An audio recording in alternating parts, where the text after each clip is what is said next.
This is Jack from Dog and Cat Cozies. Today we're going to set up a dog cot. I'm going to show you the easiest way to set it up in case you're having trouble setting it up. This is a 24 by 36 inch cot that we're setting up today. I'm starting with the cover here, and if you notice, this is the bottom side of the cover. I lay that basically on the table like this, and then on the PVC pipe which we use, there's writing or lettering on here, and I'm facing that towards me as I'm setting up the cot. So what we're going to do is take a three-way or a 3-out, and we're going to put that on here as such, and then we're going to pound it down as tight as we can get it, and now I can start setting it up. So I'm going to insert this in here, then we'll come back. Now I had previously put the 3-ways on here too, but again making sure that that's tight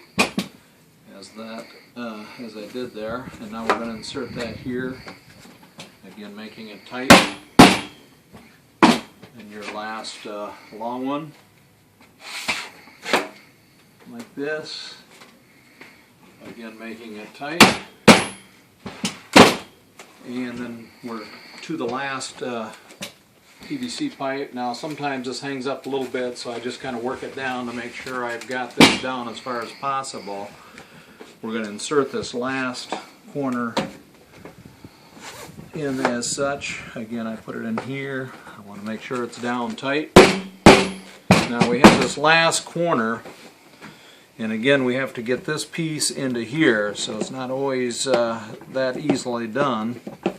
So what I take is the end of the hammer, I'm drawing it back like that, and then I can bring this over and get it in place that way, and pretty much I can get that as tight like that, and then bring my hammer handle this way and get it in place, and then I just tap it up.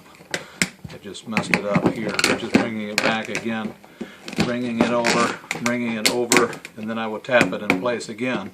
I'm not going to do that right now because I want to show you, in case you do have a problem getting it set up that way, there's a couple things you can do. First off, if the pipe is too long, either here, or maybe even both places, if you have a saw, this is what is this called, Judy? Hacksaw. This is a hacksaw. Sorry about that.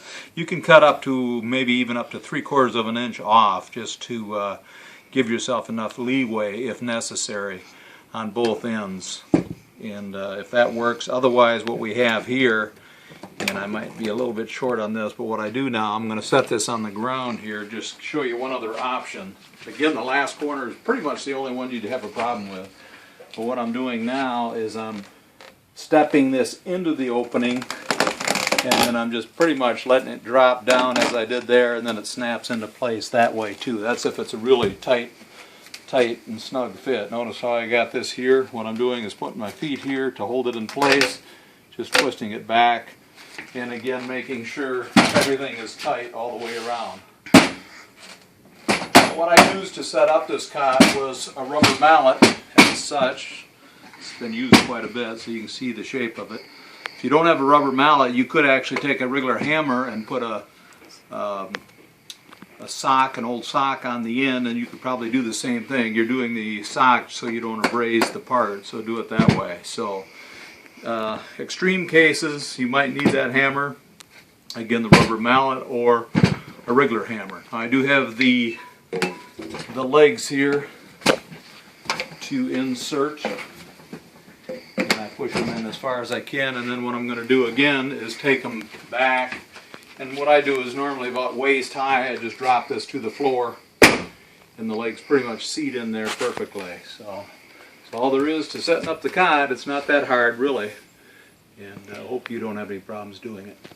Thanks. Have a good day.